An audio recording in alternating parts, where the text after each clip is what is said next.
Hello everyone, welcome to my channel. আশা করছি তোমরা সবাই ভীষণ ভালো আছো আর আমরাও কিন্তু বেশ বেশ ভালো আছি। আজ হলো সোমবার, ঘড়িতে এখন বাজে সকাল 9টা। তো একেবারে স্নান টান করে নিয়েছি। কালকে যেহেতু সারাদিন উপোস ছিলাম, তো কালকের উপোস করে ভাবলাম আজকে সকাল সকাল স্নান টান করে পুজো দিয়ে তারপর আর কি কিছু খাবো। তো এখনো পর্যন্ত কিছু খাওয়া হয়নি, তো এখন আর কি পুজোটা দিতে যাব। আর বাইরে এত রোদ্দুর, আর আমি ভেবেছি যে আজকে ব্ল্যাঙ্কেটটা পরিষ্কার করবো, কিন্তু কি বলতো, ব্ল্যাঙ্কেটটা পরিষ্কার করতে আমি একা একা পারবো না। যদি বাপি কিংবা মা কেউ হেল্প করতো। বাপি তো অফিস চলে গেছে, মা স্কুলে চলে গেছে, তো আজকের আর হবে না। হলে পরে কালকে কিংবা পরশুদিন একেবারে ব্ল্যাঙ্কেটটা পরিষ্কার করে দেব। ওয়েদারটা এখন বেশ ভালো আছে। কালকে তো বেশ অনেকগুলো কাছাকাছি হয়েছে। আর ভাদ্র মাসে আমাদের যেহেতু মনসা পুজো হয়, তো সেই জন্য করে না সমস্ত কিছু একেবারে বাড়ি ঘর সব কিছু ডিপ ক্লিন করতে হয়। আলমারির মধ্যে যে জামা কাপড়গুলো থাকে সেগুলোও পর্যন্ত জানো তো সব বের করে একে একে রোদ্দুরে দিতে হয়। তো আমি তো ওই যে বেশ কিছুদিন আগে জামা কাপড় রোদ্দুরে দিয়েছি, তো সেজন্য আমি আর আলমারি থেকে জামা কাপড় বের করবো না। দেখি মা যদি বের করে তাহলে আর কি হেল্প করে দেবো। কাজগুলো ছিল, সেই সমস্ত কাজগুলো সব কমপ্লিট করে নিয়েছি। তো তারপর ভাবলাম যে এখন থেকে ভিডিওটা শুরু করি। এই স্নান করে ঘরে আসলাম। আর জানো তো আজকের কয়েকটা জামা কাপড়ও পরিষ্কার করেছি, সেগুলো এখনো মেলা হয়নি, তো বাইরেই রয়েছে। ভাবছি ওগুলো মেলে তারপর আর কি ঠাকুরের পুজোটা দিতে যাব। যেহেতু উপরেই রয়েছি, উপর থেকে একেবারে জামা কাপড়গুলো মেলে তারপর আর কি নিচে যাই। আর আজকের আবার বিছানার চাদর পরিষ্কার করতে হয়েছে, দুটো বিছানার চাদর পরিষ্কার করতে হয়েছে। আর বলো না, দুটো বিছানার চাদর একটু আর কি পরিষ্কার করতে কষ্ট হয়েছে। তার মধ্যে দেখছি কারেন্টটাও চলে গেছে। ভেবেছি আর কি মেশিনে পরিষ্কার করে নেব, কারেন্টটা চলে গেছে, সেই জন্য করে আর ওয়াশিং মেশিনে দিতে পারিনি। আমার ওই কলপারে গিয়ে পরিষ্কার করতে হয়েছে। তো কোনো ব্যাপার না। তো যাই হোক, চলো এখন পুজোটা দিয়ে নিই। আর কালকে জানো তো যে শাড়িটা আমি পরেছিলাম, পুজো দিয়েছি যে শাড়িটা পরে, সেই শাড়িটা পাট করবো বলে ভেবেছি, কিন্তু আমার পাট করার হয়নি। শরীরটা দিচ্ছিল না, ভীষণ আর কি শরীরটা খারাপ লাগছিল। সকাল থেকে ঘরের যে কাজকর্মগুলো ছিল সেগুলো তো আমি কিছুই তোমাদের সাথে শেয়ার করিনি। তো ও অফিস বেরিয়ে গেছে 8:30টার মধ্যে। তারপর আমি এই যে ঘরে এসেছিলাম, ঘরে এসে বিছানাটা ঝাড়তে গিয়ে দেখছি যে বেশ ভালো নোংরাই হয়েছে চাদরটা। ওই জন্য ভাবলাম যে এই চাদরটা চেঞ্জ করে দিই। তো এই যে বিছানার চাদরটা তুলে নিলাম, তার সাথে বালিশের কভারগুলোও খুলে নিয়েছি। আর পাশ বালিশের কভারগুলো না আমি ওই 2-1 দিন আগেই পরিষ্কার করেছিলাম, তো সেই জন্য করে আমি ওই পাশ বালিশের কভারগুলো আর খুললাম না, ওগুলো রয়েছে। কিন্তু মাথার বালিশের কভারগুলো খুলে দিয়েছি। খুলে দিয়ে এই যে বিছানার চাদরটা দেখো বেশ সুন্দর করে আর কি পেতেও নিলাম। বিছানা গুছিয়ে ঘর ঝাড় দিয়ে মুছে চলে গেছিলাম আমি স্নান করতে। আর কয়েকটা জামা কাপড় ছিল, তো সেইগুলো আর কি কাচা ধোয়া করে নিয়েছি। তো কাচা ধোয়া করার পর এই যে আমি এখন ছাদে এসে সমস্ত জামা কাপড়গুলো একে একে মেলতে শুরু করেছি। আর স্নান করতে যাওয়ার আগে একদম সকালবেলাতে এই ব্ল্যাঙ্কেটটা না রোদ্দুরে দিয়েছি। আমাদের বিয়ের ঠিক কদিন আগেই মা আর কি দুটো ব্ল্যাঙ্কেট পরিষ্কার করে দিয়েছে, তো সেই জন্য না এই ব্ল্যাঙ্কেটগুলো পরিষ্কার করার আর দরকার নেই, যেহেতু একেবারে পরিষ্কারই ছিল ব্ল্যাঙ্কেটগুলো। শুধুমাত্র ওই নিচে থেকে নিয়ে এসে এই যে আমি ছাদের উপরে মেলে দিলাম। আর বেশ অনেকক্ষণ মেলা ছিল, আর এইখানে অনেকগুলো জামাকাপড় মেলবো, তো সেই জন্য আর কি জায়গাও হবে না, তাই ব্ল্যাঙ্কেটটা তুলে দিলাম। ব্ল্যাঙ্কেটটা তুলে নিয়ে গিয়ে এখন আপাতত আমার ঘরেই রাখবো, কারণ আমি না এখন পুজো দিতে যাব। তো পুজো দিতে যাওয়ার আগে ভাবলাম জামা কাপড়গুলো মেলে যায়, তবে বেশ অনেকটা আর কি শুকিয়েও যাবে। কখন তো আবার মেঘলা হয়ে বৃষ্টি আসবে তারও তো ঠিক নেই, তো সেই জন্য জামা কাপড়গুলো মেলে দিলাম। জামা কাপড়গুলো মেলে চলে গেছিলাম সোজা ঠাকুর ঘরে। তো ঠাকুর ঘরে গিয়ে বাসনপত্রগুলো নিয়ে এসেছি। নিয়ে এসে এখন আমাদের ঘরের পিছনে যে ঠাকুর ঘরটা রয়েছে সেখানে গিয়ে ঠাকুর ঘর মুছে থালা বাসন এই যে এক জায়গায় করে নিলাম। নিয়ে এখন আর কি মাজতে বসে পড়েছি। আর এই যে আমার পাশে যে দুটো তেলের টিন দেখতে পাচ্ছ, এর মধ্যে না মাটি ভরেছি, গাছ বসাবো, তো সেই জন্য করে আর কি মাটি ভরেছি। তো একটার মধ্যে আমি ঠিক করেছি যে বেল গাছ বসাবো, একটা ছোট্ট বেল গাছ রয়েছে, দিদির বাড়িতে রয়েছে আর কি। তো নিয়ে আসবে ওই বেল গাছটা আর কি এই টিনটার মধ্যেই বসাবো। তো দেখা যাক, ভালোভাবে ট্রিটমেন্ট করে কোনো প্রকারে একটা ছোট্ট বেল ধরাতে পারলেই হয়। তো বেল না হলে পরে সেই বেল পাতা নিয়ে তো আর ঠাকুরের দেওয়া যায় না, তো সেই জন্য করে দেখি যে কতদূর কি করতে পারি। যদি একটা ছোট্ট বেল আর কি ধরাতে পারি তাহলে পরে গাছটাতে।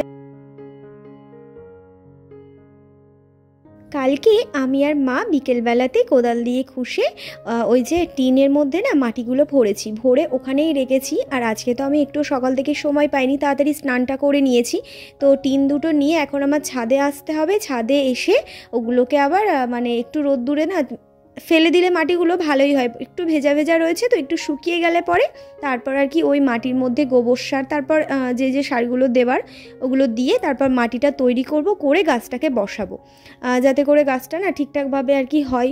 তো এই যে আমি ঠাকুর ঘরে চলে এসেছি, এখন এসে ঠাকুরের বাসনপত্রগুলো তো ধুয়ে ওই ঠাকুর ঘরে ফুল টুল দিয়ে পুজো দিয়ে এসেছি।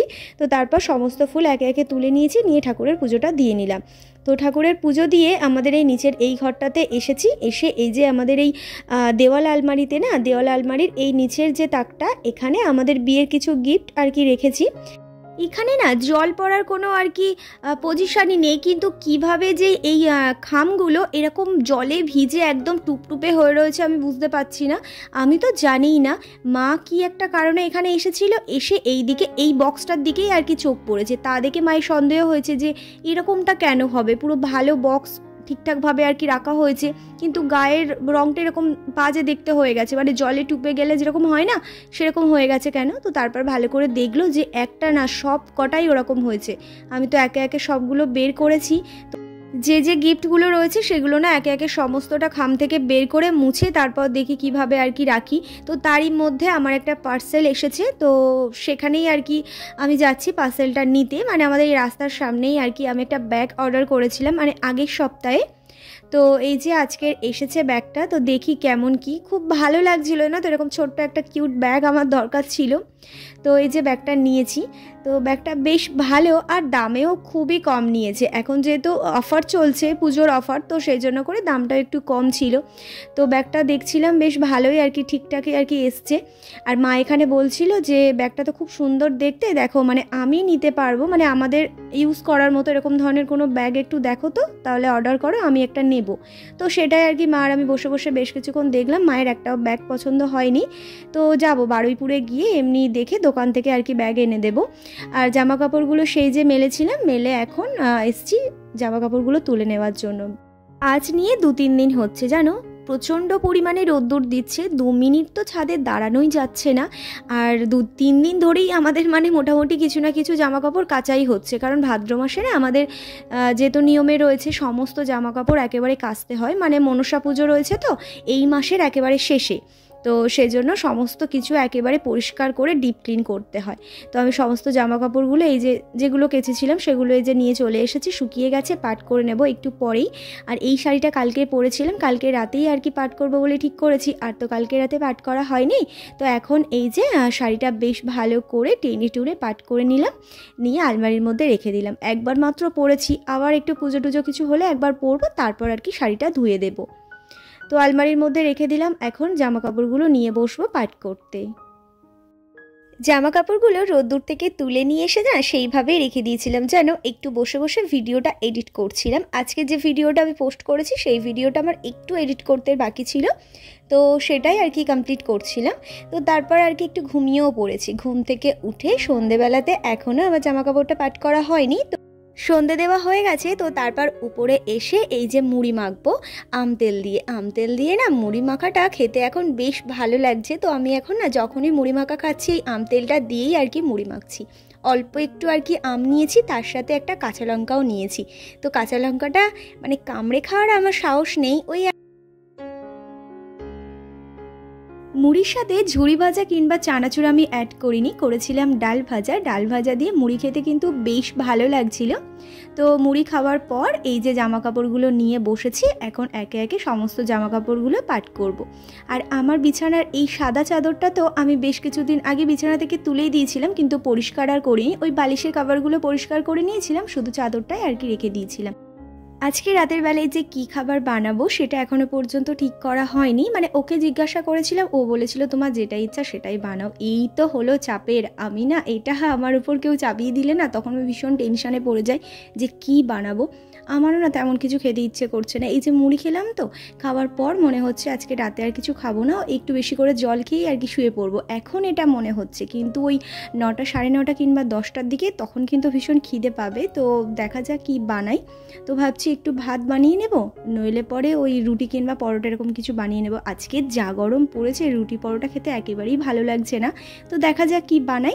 বিছানা চাদর দুটো পাট করে এখন আলমারির মধ্যে রেখে দিলাম। আর আজকে রাতের খাবার যে কি বানাবো এখনো পর্যন্ত আমি ঠিক করে উঠতে পারিনি। ও বাড়ি ফিরুক, দেখি কি বলে, তো তারপর আর কি বানিয়ে নেব।